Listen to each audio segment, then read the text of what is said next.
Hey Rattlers, and welcome to Strike the Vote, where we have conversations about navigating our upcoming political arena for the 2020 election.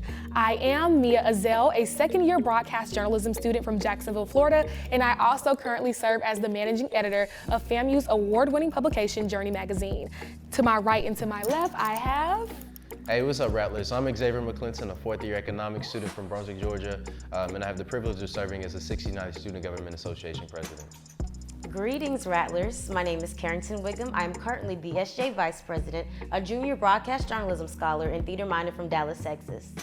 So with SJ, you guys have both been really involved in making sure that we're going to try to increase our political efficacy of our students on campus. So what are the future plans that you have for students after the election ends? Yeah, I think once we energize the students to go out and vote and we really make that effort, at that point now it's time for us to make sure that we're holding our elected officials accountable.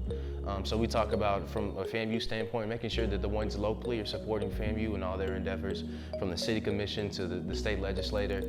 So continuing that advocacy effort there is one of our big issues. And then we talk about just kind of the African American rights is from when we talk about advocating for our students. I think one of the things that we'll see is there's a bill that could potentially kind of harm some of our students and their ability to express the First Amendment right. And so being able to advocate for issues like these and to get students out and volunteering, that's what we're going to do on our end. Right. Even after elections, it's always our job to push a political agenda. My hope is that this election, because this is many of current students' first time voting, this is some students' first time voting, this is a major election.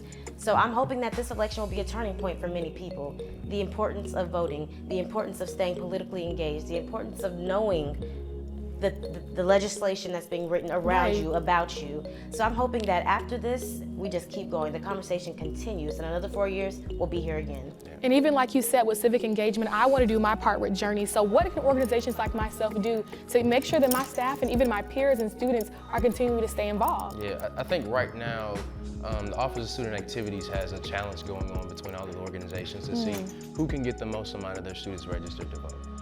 And then once we, like you mentioned, once we get past the election, we still have to remain civically engaged. So everybody in their organizations have a specific mindset or agenda what they focus on. So there's legislation that's going to affect journalism. There's legislation that's going to affect community engagement and community efforts. There's going to be legislation that affects for economic students, so the finance arena. So being able to talk about those issues and being able to talk about the legislation and the challenges that politicians and everybody else is going to talk about, those are the things that we can do as student organizations to remain engaged in a part of that conversation.